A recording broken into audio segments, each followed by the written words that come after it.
Perdue dans l'arrière-pays calaisien, la forêt domaniale de Guînes n'en reste pas moins un haut lieu touristique du littoral avec près de 400 000 visiteurs par an. Paradis des promeneurs avec 14 km de sentiers équestres, 10 km pour les VTT ainsi qu'un circuit pédestre de 3 km, cette forêt perchée entre 35 et 165 mètres d'altitude, soit 130 mètres de dénivelé, domine le littoral et offre même, par temps clair, un panorama de Dunkerque à Calais. À l'origine, forêt composée pour l'essentiel d'êtres, certains arbres s'y sont parfaitement acclimatés, comme cette espèce coutumière des villes et dont les oiseaux raffolent de ses fruits.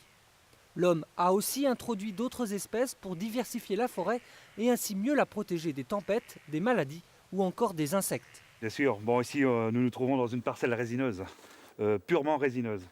C'est un mélange de sapins de Vancouver, d'épicéas, épicéas sitka, par endroits quelques pins lariceaux de Corse. Et donc vous voyez cette plantation, une plantation donc, qui date des années 60. Là le résultat, 40 ans après.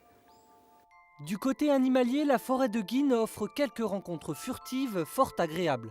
Chevreuils, faisans, lapins ou lièvres s'offriront volontiers à vos regards à condition que le faucon crécelle ne soit pas dans les parages. Ce rapace est capable de faire du vol stationnaire pour repérer sa proie et ensuite plonger dessus.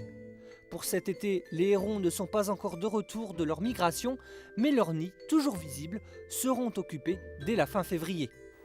La nidification a lieu début mars, entre le 1er et 15 mars.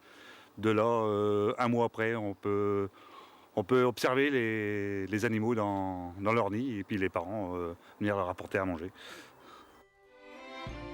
Enfin, pour une visite complète de la faune et de la flore de la forêt de Guînes, il ne faut pas non plus oublier la cueillette des fleurs et des champignons, comme ce superbe girole, une cueillette qui se veut respectueuse de la nature et donc forcément pour un usage personnel. Tous les produits de la forêt appartiennent à l'État et tout enlèvement demande autorisation ou tolérance.